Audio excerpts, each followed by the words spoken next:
I got bored and things were on sale. It's also for the channel, so.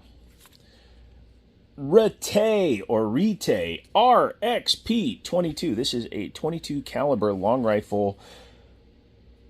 Additional alternative in the market if you want to run a semi-auto 22. There aren't a ton of them out there that I would call reliable, and this one needs to run at least 500 rounds before I will call it as such.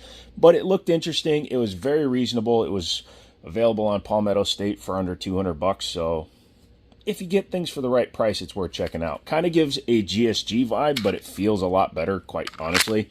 First thing I noticed was they used a weighted cast aluminum mag.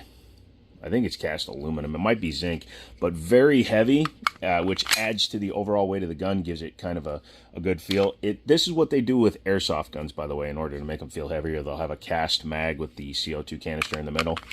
But yeah, very nice. Out of Turkey, not out of the Germany, where Umarex makes most 22s out of. So this is not a Umarex 22, which is interesting to see because you don't see that a lot. Threaded barrel, optics cut. It's actually from the factory, optics cut for RMR up top, so I may throw an RMR on there just for ships and giggles.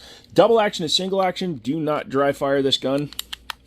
It is not dry fire safe. I have a snap cap in there, so I can do that. Safety is backwards. Should be sweeping from the front down and up, but I guess they did that to avoid you hitting your slide lock slide release. The double action is about 900 million pounds, give or take an ounce or three. But overall, it actually feels kind of cool in the hand, and we'll see if it is reliable. If this gun is reliable for a couple of $100 for a plinker, that could be a deal. I would actually tell you maybe look at a Taurus. TX22 is probably the standard, but we will be putting this up against one, so come back.